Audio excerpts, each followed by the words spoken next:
Welcome to the Fear and Greed Afternoon Report for Wednesday, the 7th of September 2022. I'm Sean Aylmer. Every afternoon we've got the 5 stories that happened today that you need to know about. Let's jump into it. Story number 1. The national economy expanded by 0.9% during the June quarter, taking the annual pace of growth to 3.6%, according to the Bureau of Statistics. The number was close to expectations. In essence, strong household spending at cafes and restaurants and on transport services, along with booming exports, underpinned the strong result. It was the third consecutive quarter of economic growth following a contraction in September last year, thanks to the Delta COVID variant outbreak.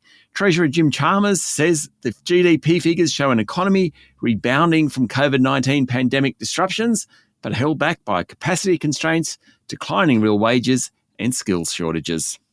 Story number 2. Equities didn't do much after the early announcement this afternoon on the GDP, mostly because it was right on expectations.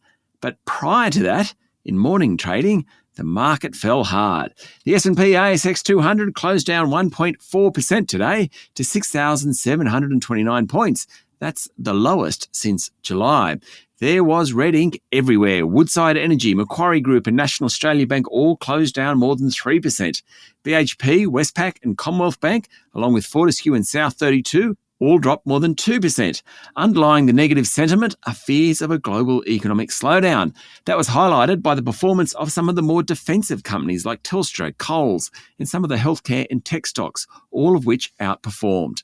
Gold digger Chalice Mining fell back 13%, while Viva Energy dropped 6.6%. They were among the worst on the day. The best of the top 200 was healthcare group ResMed, up 4.4%. It's had a pretty good rally the last 2 sessions. Story number 3. Legislation was introduced into Parliament today to make medicines in the Pharmaceutical Benefit Scheme cheaper from next year.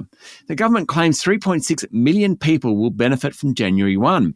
The maximum price of medicines will be cut by nearly a third, from $42.50 to $30. That's a saving of up to $300 a year for a family filing 2 scripts a month. Another piece of legislation introduced today will allow pensioners who are selling their home to have the proceeds exempt from the Social Security asset test for the next 2 years. It will extend the current exemption out by another 12 months, and its goal is to encourage pensioners to downsize. Story number 4. Wholesaler Metcash said strong sales momentum has continued into the first half of this financial year across supermarkets, liquor and hardware.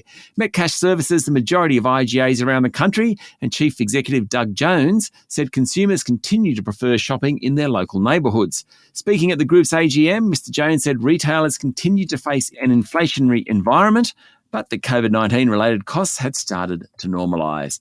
And finally, story number 5. Scams are costing the economy more than $2 billion a year, and now the Consumer Action Law Centre is calling for banks to be liable for losses incurred. The centre argues that banks will spend more on fighting scammers if they had to refund customers for losses, as they do when credit card fraud occurs. Changing the rules, in short, would incentivise the banks to do more.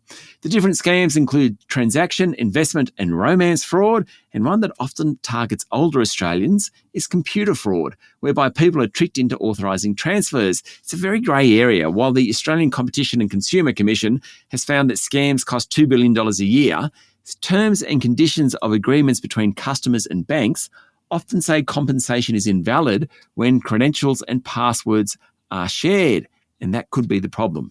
That's it for the afternoon report for Wednesday, the 7th of September 2022. Don't forget to hit follow on the podcast and find Fear and Greed on LinkedIn, Twitter and Facebook. Join Adam Lang and I tomorrow morning for the Fast 5 by Fear and Greed, the top 5 business stories you need to know in just 5 minutes. I'm Sean Aylmer. Enjoy your evening.